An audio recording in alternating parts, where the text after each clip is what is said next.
যে রব্বে কারীম দয়া করে মায়া করে অনুগ্রহ করে আমাদেরকে সুস্থ রেখে আল্লাহ তাআলার পবিত্র ঘর মসজিদে পবিত্র দিন জুমার দিনে আগে আগে আসার বসার, কোরআন হাদিসের আলোকে কিছু কথা বলার শোনার তৌফিক দিচ্ছেন। সে রব্বে কারীমের দরবারে মন খুলে প্রাণ খুলে আওয়াজ করে বলি আলহামদুলিল্লাহ। আল্লাহ শুকরিয়া, আল্লাহ তাআলা আমাদেরকে হায়াতে তৈয়বা দান করেছেন। আমরা ইতিপূর্বে রমজানের রোজার ঈদ যেমন পেয়েছি, আল্লাহ তাআলা আমাদেরকে আবার কুরবানির ঈদও করার তৌফিক দিয়েছেন। এই আনন্দগুলো আল্লাহ তাআলা আমাদের জীবনে দান করেছেন, সাথে সাথে আনন্দের সাথে সাথে আল্লাহ তাআলার ইবাদতগুলো আল্লাহ তাআলা করার তৌফিক দিচ্ছেন। এটা আমাদের জন্য রবের পক্ষ থেকে অনেক বড় দয়া, অনেক বড় মায়া। কেন? কারণ পৃথিবীর মধ্যে আমরা ছাড়াও আরো অনেক মুসলমান আছে যারা আমাদের সাথে সাথে দুইটা ঈদ করছে।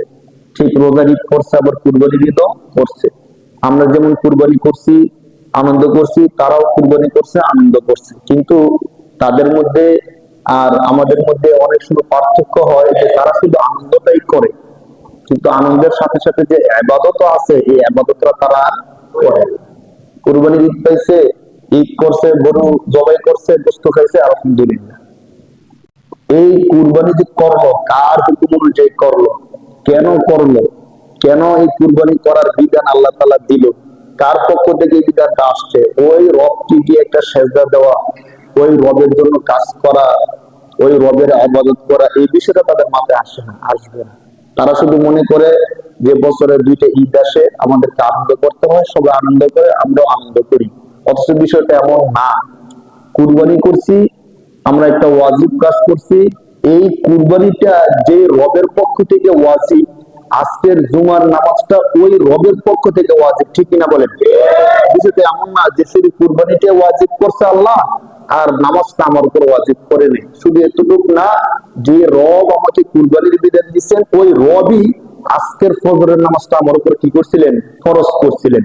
তো আমি যদি কুরবানি করছি ঠিক, গোশত খাইছি ঠিক, কিন্তু ফজরের নামাজটা পড়লাম না, এর মানে হলো যেখানে আমার স্বার্থ আছে ওইটা আমি করি, আর যেখানে আমার স্বার্থ নাই সেখানে সেটা আমি করি না। কারণ ফজরের নামাজটা ছিল ফরজ, কুরবানিটা ছিল ওয়াজিব। কুরবানি যদি কারো উপর হয়, সর্বোচ্চ কি হয়? ওয়াজিব হয়। আর ফজরের নামাজটা কি ওয়াজিব হয় না ফরজ হয়? ফরজ। কুরবানি থেকে আরো হাজার কোটি গুণ বেশি। তাহলে যদি আমি কুরবানি ঠিক মতোই করলাম, বস্তু ঠিক মতোই খাইলাম, কিন্তু ফজরের নামাজটা পড়লাম না, তুমি কেন ফজর নামাজটা পড়লাম না? এর দ্বারা বোঝা গেল যে ফজর নামাজ পড়লে নগদ কিছু পাওয়া যায় না, এই জন্য আমি ফজর নামাজটা পড়ছি না। আর কুরবানি করলে নগদ বস্তু পাওয়া যায়, এই জন্য আমি কি করছি? কুরবানি করছি। কুরবানির অনেক ফজিলত, অনেক ফজিলত, অনেক রহমত, অনেক বরকত, কিন্তু ফজরের নামাজের থেকে বেশি না কম? অবশ্যই কম। একটা ফজরের নামাজ যদি আমি মিস করে ফেলি, তাহলে কত হাজার কুরবানি করলে ফজরের নামাজের কাজা পুরো হবে বলে? হবে? কেউ যদি ফজরের নামাজ মিস করলো, এরপরে 1000 কুরবানি করে ফেললো, সমান হবে? হবে না। ফজরের নামাজ রবের পক্ষ থেকে ফরজ ছিল আমার উপর, না? তো যুগে যুগে মানুষকে রবের ইবাদত করার জন্য আল্লাহ পাক রব্বুল আলামিন নবীদেরকে প্রেরণ করছেন। নবীরা পৃথিবীর মধ্যে আসছেন, এসে বলছেন ইয়া আইয়ুহান নাস কুলু লা ইলাহা ইল্লাল্লাহ তুফলিহুন। যত নবী পৃথিবীর শুরু থেকে নিয়ে শেষ পর্যন্ত, আমাদের নবী পর্যন্ত যত নবী আসছে, সমস্ত নবীগণ মানুষের মাঝে আসছেন, আয়েশা বলছে ইয়া আইয়ুহান নাস, হে মানুষ, কুলু লা ইলাহা ইল্লাল্লাহ, তোমরা বলো আল্লাহ ছাড়া কোনো কি নাই, ইলাহ নাই। যদি তুমি এই কথাটা বলতে পারো, তুফলিহুন, তোমরা কি হয়ে যাবা? সফল কাম হয়ে যাবা। তোমাদের থেকে সফল কাম আর কেউ হবে না। কোরআন শরীফের এক আয়াতের মধ্যে আল্লাহ বলতেছেন ওয়ামান আহসানু কাওলান মিম্মান দাআ ইলাল্লাহ ওয়া আমিলা সালিহা ওয়া ক্বালা ইন্নানি মিনাল মুসলিমিন। বান্দা, যে ব্যক্তি আমি আল্লাহর দিকে মানুষকে ডাকে, কার দিকে ডাকে? আল্লাহর দিকে ডাকে। ওয়ামান আহসানু কাওলান মিম্মান দাআ ইলাল্লাহ, আল্লাহর দিকে যে মানুষকে ডাকে, এবং ওয়া আমিলা সালিহা, সাথে সাথে সে নিজেও সৎ কাজ করে। শুধু এমন না যে মানুষকে সৎ কাজের কথা বলে নিজে করে না, এমন না। মানুষকে সৎ কাজের দিকে ডাকে, আল্লাহর দিকে ডাকে, নিজেও সৎ কাজ করে, এবং সে বলে ওয়াকালা ইন্নানি মিনাল মুসলিমিন, আমি তো হলাম গর্বিত মুসলমান। আল্লাহ বলেন ওমান আহসান কাওলা, তার কথা থেকে শ্রেষ্ঠ আর কার কথা হতে পারে? যে ব্যক্তি মানুষকে কার দিকে ডাকে? আল্লাহর দিকে ডাকে। তাহলে আমাদের মধ্যে কেউ যদি মানুষকে আল্লাহর দিকে ডাকে, আমাদের মধ্যে সবচেয়ে সুন্দর কথা হলো তার কথা, সুবহানাল্লাহ। এই কথা বলছেন কি? স্বয়ং আল্লাহ। স্বয়ং আল্লাহ বলতেছেন যে মানুষকে আল্লাহর দিকে ডাকে তার কথা হলো সবচেয়ে সুন্দর কথা, সুবহানাল্লাহ। তো যুগে যুগে যত নবী আসছেন, নবীদের কাছে এটাই ছিল। হযরত নূহ আলাইহিস সালামের ব্যাপারে ইতিহাসের মধ্যে আসছে যে নূহ আলাইহিস সালামের জাতি একটু বেকাতারা ছিল, যার কারণে তাদেরকে যত দাওয়াত দিতেন তার ততই তারা ইগনোর করত।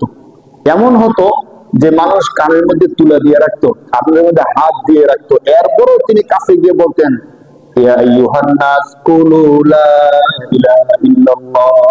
মানুষকে এটা বলতেন। তো কি হইতো? মানুষ বিরক্ত হইয়া হযরত নূহ আলাইহিস সালামকে মারতে মারতে মারতে মারতে বেহুশ করে ফেলতেন। তিনি বেহুশ হয়ে রাস্তার মধ্যে পড়ে থাকতেন। তো যখন আবার হুঁশ ফিরে আসতো, তখনই আল্লাহর নবী আবার মানুষের ধারে ধারে যাইতেন, গিয়ে সেটা বলতেন, ইয়া আইয়ুহান নাস কুলু লা ইলাহা ইল্লাল্লাহ। মানুষ, তোমরা তো বুঝতেছো না, আমার একবেলা খাওয়ার জন্য, আমি টাকা পয়সা পাওয়ার জন্য, এগুলোর জন্য না, তোমরা যেন মুক্তি পাওয়া যাও, তোমরা যেন শান্তি পাও, এই জন্য আমি তোমাদেরকে আল্লাহ ডাকতেছি। তাহলে আমার কি স্বার্থ বলো? যুগ যুগ ধরে, দিনকে দিন ধরে, রাত রাত দিন এক করে আমি মানুষকে আল্লাহর দিকে ডাকতেছি কেন? কোরআন শরীফের আয়াতের মধ্যে আল্লাহ তাআলা এই নবীর নামে একটা সূরা নাযিল করে দিয়েছেন, সূরা নূহ। সূরা নূহের মধ্যে আল্লাহ তাআলা বিস্তারিত আলোচনা করছেন এই নবী কত কষ্ট করছেন। নবী বলতেছেন যে আল্লাহ, আপনার এই বান্দাদের নিকট আমি নিজে একা একা গেছি, তারা আমার কথা শুনে নাই। আমি মজলিসের মধ্যে গিয়ে ঘোষণা করে দাওয়াত দিছি, এরপরও তারা আমার কথা শুনে নাই। আমি ভাবছি গোপনে গিয়ে দাওয়াত দিলে তারা শুনবে, আমি গোপনে গিয়ে দাওয়াত দিছি, তারা শুনে নাই। প্রকাশ্যে দাওয়াত দিছি, তারা শুনে নাই। আল্লাহ, এমন কোন পন্থা নাই যে পন্থায় আমি তাদেরকে কি দেই নাই, দাওয়াত দিই। একমাত্র কার দাওয়াত দিছে বলেন? আল্লাহর দাওয়াত দিছে। নবীদের মধ্যে সমস্ত নবীরাই মানুষকে আল্লাহর দিকে ডাকছেন। তাদের মধ্যে একজন আল্লাহর প্রিয় এবং শ্রেষ্ঠ নবী ছিলেন হযরত সুলাইমান আলাইহিস সালাতু ওয়াস সালাম। নবীকে আল্লাহ পাক রব্বুল আলামিন এত চমৎকার ক্ষমতা দিয়েছিলেন, যত নবী আসছেন সমস্ত নবীদের মধ্যে রাজত্বর দিক থেকে, ক্ষমতা পাওয়ারের দিক থেকে হযরত সুলাইমান আলাইহিস সালামের ক্ষমতা একটু বেশি ছিল। কোরআন শরীফের এক আয়াতের মধ্যে আল্লাহ পাক রব্বুল আলামিন বিষয়টা তুলে ধরছেন। কেন বেশি ছিল? সুলাইমান আলাইহিস সালাম নিজে আল্লাহর কাছে দোয়াটা করছিলেন যে আল্লাহ, আপনি আমাকে এমন একটা পাওয়ার দেন, একটা ক্ষমতা দেন, যে ক্ষমতা আগে কেউ পায় নাই, পরে কেউ পাবে না। কি দোয়াটা করছিলেন? কোরআন শরীফের আয়াতের মধ্যে আসলে দেখেন, সুলাইমান আলাইহিস সালাম আল্লাহ তাআলার কাছে দোয়া করতেছেন। আমরা যে দোয়া করি অনেক সময় হতাশ হয়ে যায় যে দোয়া করতেছি, দোয়া কবুল হয় না।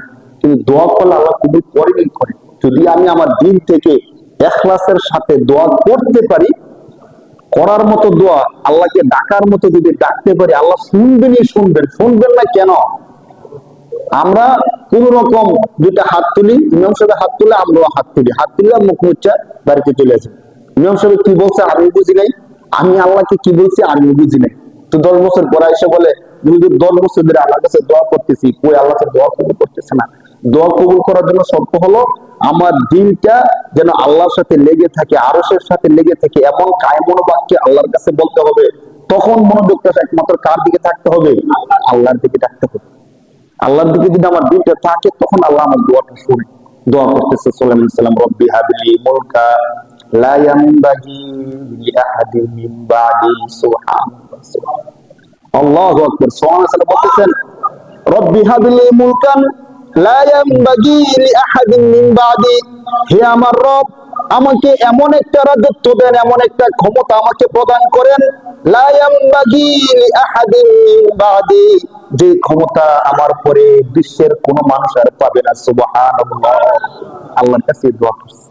আল্লাহ পাক রব্বুল আলামিন, আপনারা জানেন নবীরা, সমস্ত নবীরা মুস্তাজাবুদ দাওয়াত, অর্থাৎ নবীরা যত দোয়া করেন আল্লাহ ওই সমস্ত দোয়াগুলো কবুল করে ফেলেন। সুবহানাল্লাহ। নবীদের একটা বৈশিষ্ট্য হলো, নবীরা যদি আল্লাহর কাছে কোনো কিছু চান, আল্লাহ কবুল করে ফেলেন। আল্লাহ রাসূল যখন অর্থ কষ্টে ছিলেন, খাবার দাবার ছিল না, আম্মা জান আয়েশা রাদিয়াল্লাহু তাআলা বলেন যে উম্মত, তোমরা কি জানো নবীর অবস্থা কি ছিল? আমার নবী জীবনে কোনোদিন 2 বেলা একসাথে পেট ভরে খাবার খান নাই। এটা কিন্তু কথাটা বলা সহজ, কিন্তু বাস্তবতা এত সহজ না। চিন্তা করেন, আমরা 3 বেলার মধ্যে 3 বেলায় পেট ভরে খাই। 3 বেলার মধ্যে কয় বেলা পেট ভরে খাই বলেন? 3 বেলা পেট ভরে খাই। আর নবীজি জীবনে কোনোদিন 2 বেলা কি করেন নাই একসাথে পেট ভরে। সকালে যদি পেট ভরে খাবার খেয়েছেন, দুপুরে পেট ভরে খাবার খান নাই। দুপুরে পেট ভরে খাবার খেলে রাত্রে পেট ভরে খাবার খান নাই। এমনও বলছেন আম্মা জান আয়েশা যে এমন গেছে যে মাস কি মাস আমাদের চুলার মধ্যে কোনো খাবারই রান্না হয়নি, কোনো খাবার রান্না হয়নি। তো জিজ্ঞেস করছিল যে মাস কি মাস রান্না হয়নি, চলছেন কি করে? তো আমরা 2টা জিনিস দিয়ে চলতাম তখন। আমাদের শুধু খাবারের জন্য পানি ছিল আর খেজুর ছিল। একটা জিনিস আপনি কয়দিন খাইতে পারবেন বলেন? কুরবানির গোস্ত সবচেয়ে আকর্ষণীয় না, কিন্তু গোস্ত কি 3 বেলা খাইতে খাইতে 3 মাস খাইতে পারবো আমরা বলেন? 2 দিন 3 দিন খাওয়ার পরে আর গোস্ত খাইতে মন চাইতো না। তো খেজুর আপনি একাধারে 2 দিন 3 দিন খাই দেখেন আর খেজুর খাইতে পারবেন না। তো মাস কি মাস শুধু কি খেয়ে থাকছে? পানি আর খেজুর, আর কোন খাবারই ছিল না। ওই নবীকে আল্লাহ বলছিলেন যে নবী আপনি এত কষ্ট করতেছেন উম্মতের দাওয়াতের জন্য, উম্মতকে আমার দ্বীনের পথে আনার জন্য, আপনি শুধু আমাকে বলেন এই যে উহুদ পাহাড় আছে, যারা দেখছেন উহুদ পাহাড়টা, এই উহুদ পাহাড়টাকে আমি স্বর্ণ বানাই দিই। সুবহানাল্লাহ। আপনি স্বর্ণ কেটে কেটে বিক্রি করবেন আর চলবেন। উহুদ পাহাড় যদি স্বর্ণ হয়ে যায়, নবীজির আর কোনো অর্থ কষ্ট থাকলে হইলে বলেন? আল্লাহ। নবীজি বলছেন না আল্লাহ আমি এত স্বর্ণ গয়না টাকা পয়সা এগুলো কিচ্ছু চাই, আমি এগুলো কিচ্ছু চাই না। যে আল্লাহ এই পৃথিবীর মধ্যে যারা মিসকিন, যারা দরিদ্র, তারা তখন মনে করবে যে আমার নবী তো অনেক কোটিপতি ছিল, কোটি কোটি স্বর্ণের মালিক ছিল, তো নবী দিনের কাজ করছেন, দিন মানছেন, আল্লাহ বিল্লাহ করছেন। আমরা গরিব মানুষ, একবেলা খাইলে আরেক বেলা খাইতে পারি না, দুনান্তে পান্তা ফুরাই, আমরা কি আল্লাহর কাজ করতে পারবো? যাতে এই কথা না মনে করতে পারে, সবাই যেন এই জিনিসটা মনে করে যে না, আমার নবী খেয়ে না খেয়ে পেটের মধ্যে পাথর বেঁধে দিনের কাজ করছেন, দিনের দাওয়াত দিচ্ছেন। আমি কে?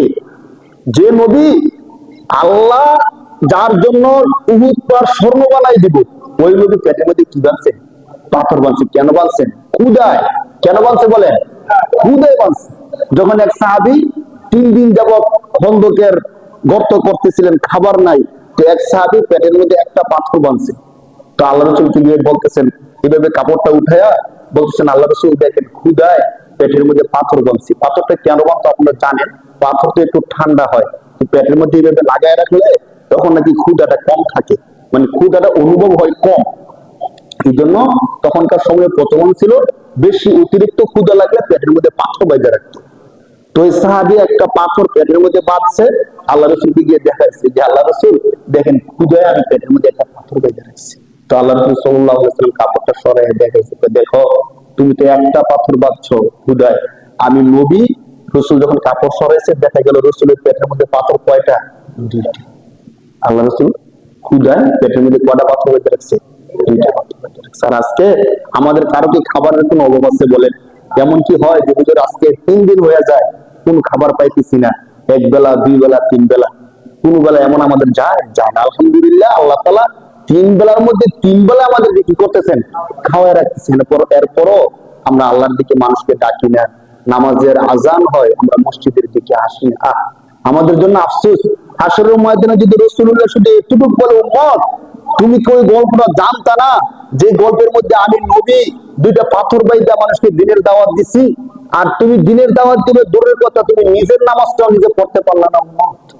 আমি তো তোমাদের জন্য এই কষ্টটা করে আসছি।